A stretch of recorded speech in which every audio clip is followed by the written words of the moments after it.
Assalamualaikum warahmatullahi wabarakatuh. Selamat pagi anak-anakku, selamat jumpa lagi dengan Pak Guru. Pada materi IPA pagi hari ini kita akan membahas tentang listrik statis. Nah, kalau pada pertemuan kemarin Pak Guru sudah menjelaskan tentang materi-materi yang akan kita pelajari. Sekarang kita mulai pada bab pertama, yaitu listrik statis. Apa itu listrik statis? Listrik statis sering disebut dengan listrik diam atau listrik tidak bergerak atau listrik tidak mengalir. Nah, sebelum kita mempelajari tentang listrik statis, kita ingat dulu materi pelajaran kelas 7 ya, tentang atom. Karena listrik statis ini berkaitan dengan atom.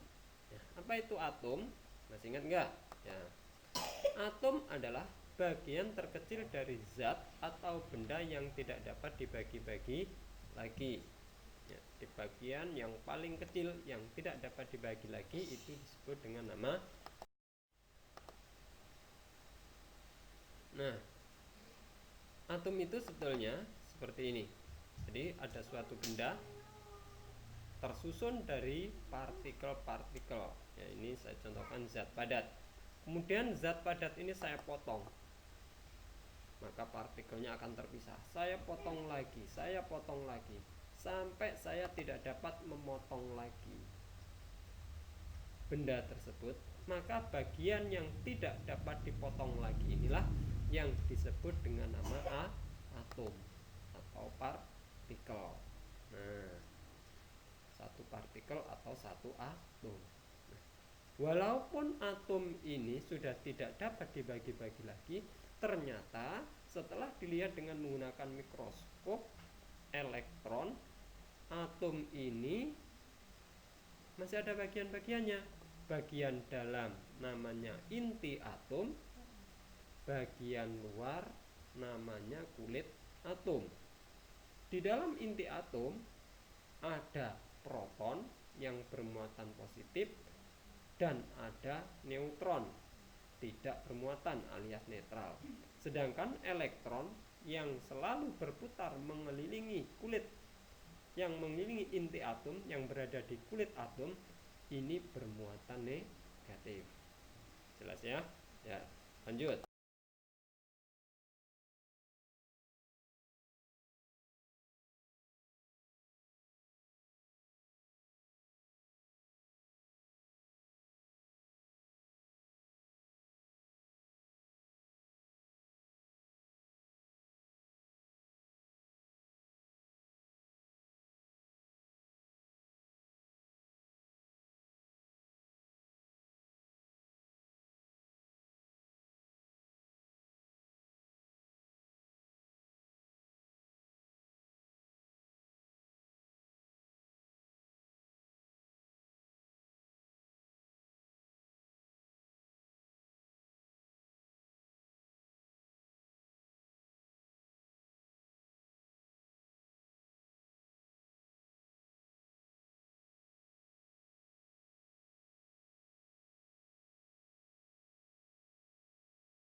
Sehingga kita mengenal ada 3 benda bermuatan listrik.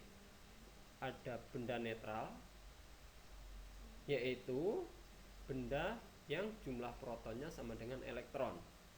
Kemudian ada benda bermuatan positif, yaitu jika jumlah elektronnya lebih kecil atau lebih sedikit dibanding jumlah protonnya.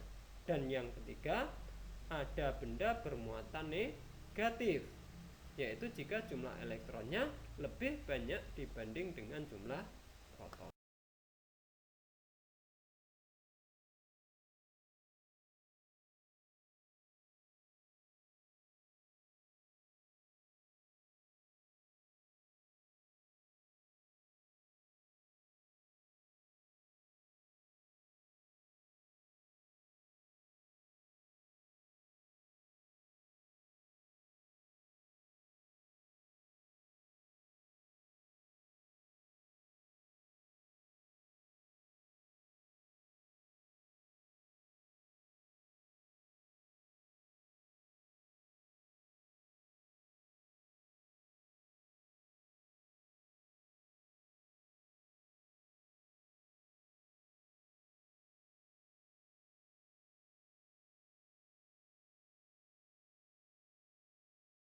Mengetahui benda bermuatan listrik. Penggaris plastik dan kain wol.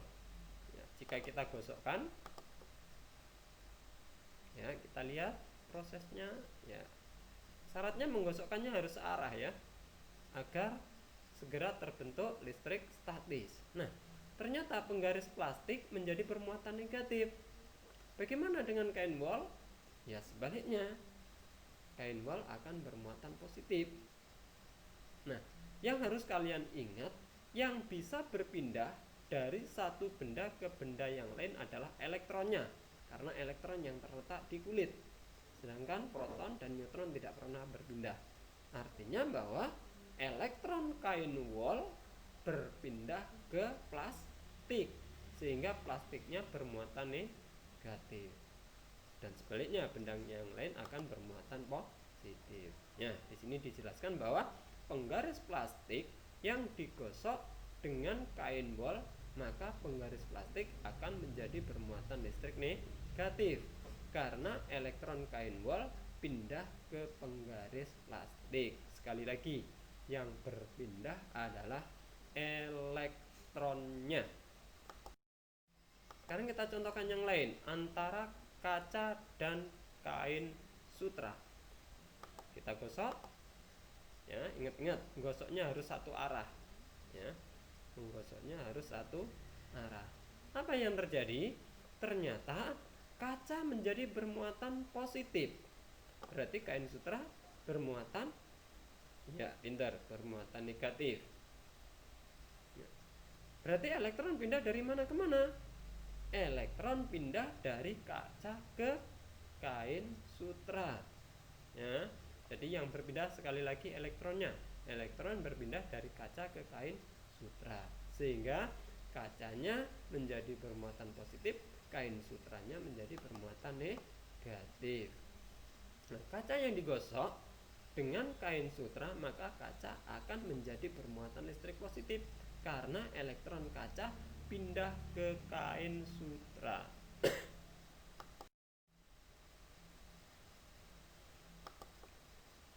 Nah, kita sudah mengenal ada benda bermuatan positif, ada benda bermuatan negatif. Ya, kita abaikan dulu benda netral.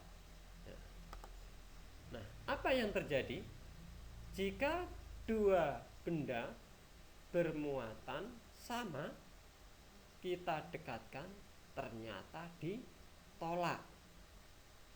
Ya, interaksi itu hubungan, ya, hubungan antara muatan listrik, antara benda bermuatan positif dengan benda bermuatan positif. Didekatkan ternyata tolak menolak. Nah, sehingga kesimpulannya bahwa muatan listrik sejenis bila didekatkan saling tolak menolak.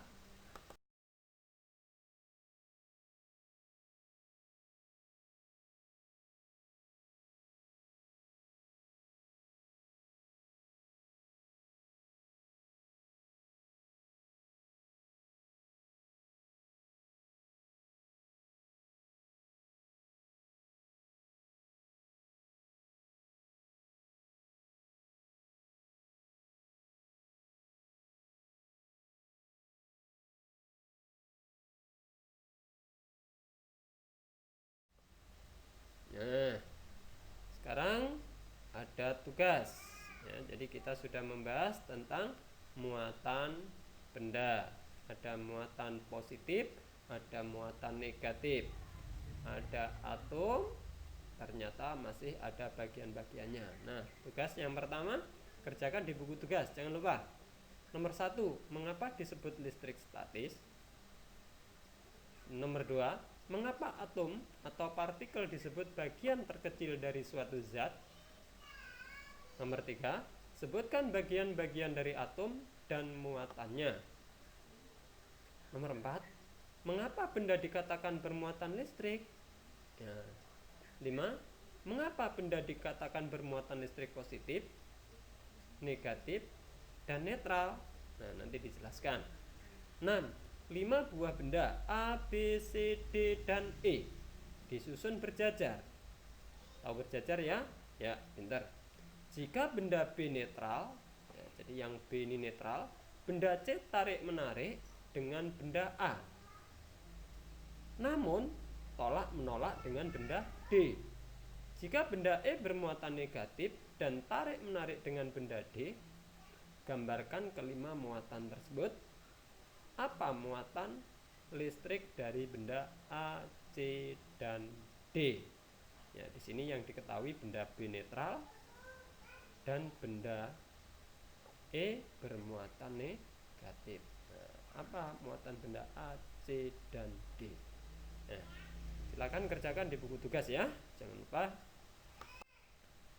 Nah, ini jangan lupa anak-anak isi daftar hadir yang akan dikirim lewat WA grup kelas ya. Jadi nanti setelah kalian melihat video ini, kalian akan harus mengisi daftar hadir. Kalian lihat video nggak mengisi daftar hadir, ya Pak Guru anggap tidak masuk pada pertemuan kali ini. Nah, jangan lupa yang belum like video ini segera like, yang belum subscribe juga subscribe. Terima kasih. Assalamualaikum warahmatullahi